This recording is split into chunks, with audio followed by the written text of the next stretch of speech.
আওয়ামী লীগ আওয়ামী লীগই সাহসী দল, মুক্তিযুদ্ধের নেতৃত্ব দানকারী একটি দল। ছাত্রলীগ, কৃষক লীগ, শ্রমিক লীগ, কোনো লীগেরই অভাব নেই এই আওয়ামী লীগ একটি দলের মধ্যে। তো কেন সাহসী দল বলছি, দেখুন, আদালতে দাঁড়িয়ে যে সাহসের সাথে বলতে পারে এই দিন দিন নয়, আরও দিন আছে।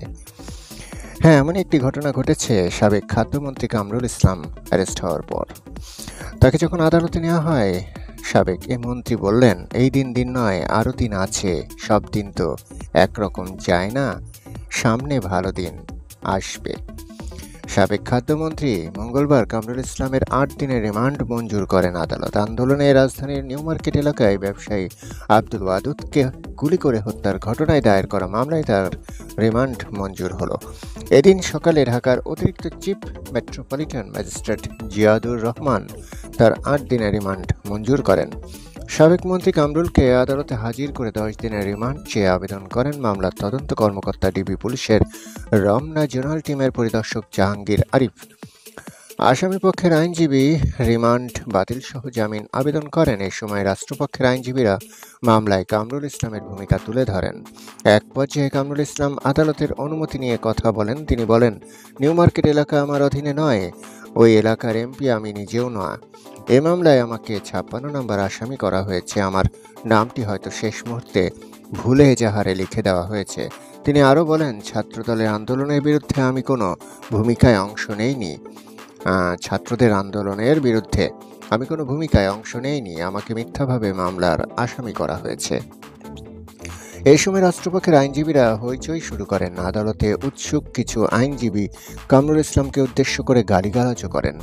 ওই সময় কামরুল ইসলাম বলেন, এই দিন দিন নয়, আরও দিন আছে, সব দিন তো একরকম যায় না, সামনে ভালো দিন আসবে। তখন আদালতে উপস্থিত উৎসুক আইনজীবীরা আরও ক্ষিপ্ত হন। পরে আদালত কামরুল ইসলামের ৮ দিনের রিমান্ড মঞ্জুর করেন। এছাড়াও আওয়ামী লীগ প্রসঙ্গে ভারতীয় সাংবাদিকের প্রশ্নের জবাবে যুক্তরাষ্ট্রের বার্তা। প্রেস ব্রিফিংয়ে ভারতীয় সাংবাদিক প্রশ্ন করেন, আওয়ামী লীগের শান্তিপূর্ণ সমাবেশে সংঘবদ্ধ হামলার আশঙ্কাজনক খবর শোনা যাচ্ছে। নারীদের উপর হামলা, সংখ্যালঘুদের উপর হামলা, সাংবাদিকদের জেল এবং প্রেস অ্যাক্রেডিটেশন কার্ড বাতিল করা হয়েছে।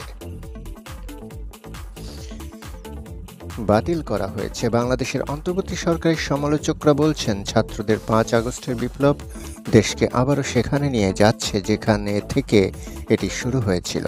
আমরা দেখেছি, এ নিয়ে মার্কিন পররাষ্ট্র দপ্তরের উপমুখপাত্র বেদান্ত প্যাটেল এসবের নিন্দাও জানিয়েছেন। প্রশ্ন হচ্ছে, বাংলাদেশের অন্তর্বর্তী সরকারের সঙ্গে এ ব্যাপারে আপনার কি কোনো কথা হয়েছে?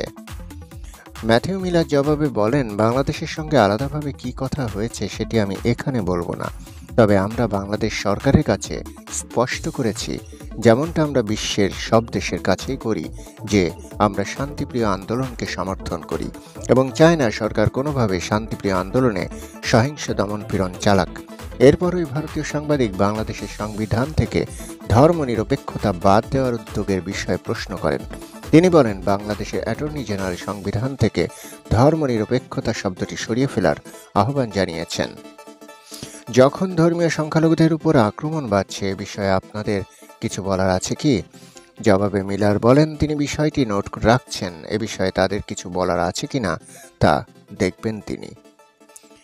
ধন্যবাদ সবাইকে। চ্যানেলটি সাবস্ক্রাইব করে সবাই পাশে থাকবেন।